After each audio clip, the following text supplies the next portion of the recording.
Hi everyone, it's Chenzo from Reality Art Pod, here to talk about The Traitors Season 2, Episode 10, titled The Weight of Deceit. Last time on The Traitors, murdering Zuo, Kate, and Phaedra, offed Bling Empire's Kevin, a crossbow challenge in a cathedral, saw CT win a shield, and Phaedra and Sandra drawing suspicion to themselves in the process. We left off with a roundtable vote between Peter and Phaedra, with MJ just about to cast the deciding vote. Before I dive in, if you want to catch up on previous recaps, I put a link in the description below, and if you like the content, consider giving me a like and subscribing. So let's dive into it. We pick right back up with MJ's vote for Peter. We obviously knew this would happen since they spoiled their own show with the trailers, but Peter is banished. So we have to say goodbye to Peter here, who is one of the better, more tolerable bachelors. So I'm glad that he was here, and he really came to play. I feel like he really studied up before coming and had some really good strategies. He ends up somehow figuring out who all of the traitors are. So for like one episode, Peter was the king of the universe. Everybody on Twitter was standing. I feel like in that short period of time, everyone was united in their respect for Peter. So he kind of made the game, but in some respects, he also kind of broke the game, because after he susses out exactly who the traitors are, he rounds up a group of known faithfuls. And from then on, the game isn't about finding the traitors anymore. The game becomes about alliances, and suddenly he's in a 5-person minority alliance against the other alliance with the traitors who are murdering people in his alliance. So there's definitely a fall from grace there. He gets recruited to be a traitor, which he should have said yes to. It would have been so fun to see Peter become a traitor, and he easily could have been the sole winner of the season. Overall, while he clearly did show intelligence and ability to think strategically, the fact that he had this holier than thou approach to the game and was so against being a traitor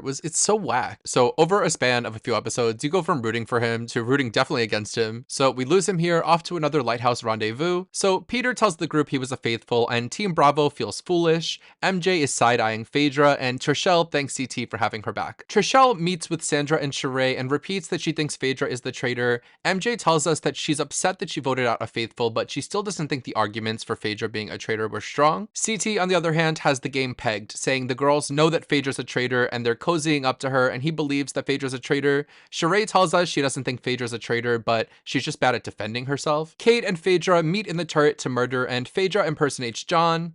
And tomorrow when I'm dead, you will know. They end up deciding that they have to play the numbers game, and CT has a shield, so they're deciding between John and Trishelle. You want to play a numbers game? Let's play a numbers game. The next day at breakfast, the players trickle in. Sandra and MJ are sure of each other being faithful. Sandra tells us her plan was to make friends with every single person along the way. Phaedra enters, and CT gives her loving eyes.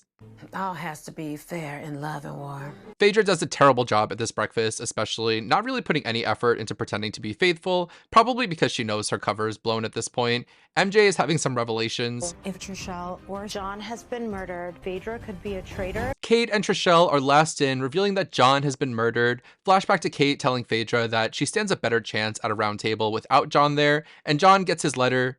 You have been murdered. I'm not surprised by my macabre fate. So we have to say goodbye to John here, and when I heard a politician, I thought he was going to be like a Donald Trump type character, but he ends up being such a silly, light presence on the season that I really appreciated. He provided some entertaining content, like falling down in multiple challenges, the drama with Tamara about his inhaler, giving great quotable sound bites at almost every roundtable. Also, he was really good at the game. He ends up pretty much only aligning with Faithful. He's never really tricked, and even Parvati was trying to work her magic on him, crying to him, and I thought that he was sold, but that same evening, he calls her the Duchess of Deception at the round table and is the most vocal person about getting her out. John was pretty good casting, and I bet the Celebrity Big Brother UK casting team are eyeing him after this. Also, this is late in the season, but I'm starting a new award for every Traitors episode called Best Dressed at Breakfast. I'm gonna give that to Phaedra this week. She looks so good in these white ruffles. CT does his best John impression to salute him. John will be missed, even upon his death. Alan enters in a gold foil suit jacket that I literally own and got from a fine couture designer website called Amazon.com. Only true fashionistas would know. Not even to insult myself, but this is the worst outfit Alan has worn all season. He is worst dressed at breakfast. Alan tells them to put on their wetsuits for the challenge. Sandra and Phaedra go for a stroll, and Sandra is buttering Phaedra up. MJ pulls Kate and Sheree and tells Sheree that they need to vote for Phaedra, and Kate suggests that they vote for Sandra instead. Trishelle and CT meet, agreeing that they trust each other, and Trishelle decides that her move now is to call the ladies out. Are you guys ready to talk logic and reason? Trishie is frustrated because she knows exactly who the traitor is, and the other ladies are playing a strategic game that's leading to all of their downfalls, which is a valid frustration, especially because they know Trishie isn't a traitor. So basically in their challenge, they have to sift through a mound of Triceratops crap to find gold and transport the gold across a wobbly bridge over the water, placing the gold on a scale to get $30,000. There's also one final shield in the poop as well. Phaedra skitters across the platform skillfully. This is a miracle. But then she falls in the water and someone chuckles. MJ finds the shield but can't get across the water, and then Sandra tries and fails, and ooh, can I pet that dog? Trishelle makes a go at it. Honestly, I feel like anyone who's been on the challenge would find this easy, so it's pretty much Trishelle and CT doing all the work here. CT ends up just taking a metric butt ton of gold across at once, so they end up tipping the scale. MJ makes one last heroic go of the course with her shield, and they pretend time is running out, but I don't believe this challenge was ever actually timed. Somehow they only win $28,000, I guess maybe because they lost some in the water, I don't know or care. Back at the manor, Fergus is washing a skull. Kate's strategy is to convince CT and MJ to save Phaedra for the finale and vote Sandra at this round table. Sandra purposefully interrupts them, and they do a terrible job improvising. Sheree pulls Phaedra to talk, and this conversation is uncomfortable. Sheree is asking Phaedra for help, and Phaedra is acting so sus. But I need you also to help me help you. Sheree asks her point blank, Are you a traitor? You said what? Are you a traitor? No, I'm not. So they go to the round table, and Trishie starts things off, making yet another case against Phaedra, but the fire in Phaedra is out at this point.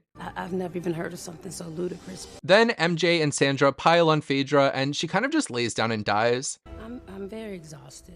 And it just gets to a point where you just really get tired of fighting. And then Alan says the talk has come to an end. Sheree votes first for Phaedra, and at that point, it's a foregone conclusion. When Kate votes for Phaedra, she calls Phaedra selfish, and there's no context to this, but the fact that Phaedra is really just obvious about the fact that she's a traitor makes me feel like, did she just give away the game? Like, if Phaedra told Sheree, I'm a traitor and so is Kate, they would never show us that, and this all would have transpired exactly the way it did. Phaedra votes for CT, saying she's for girl power, and CT and Phaedra have a moment during his vote. The best traitor we've seen yet.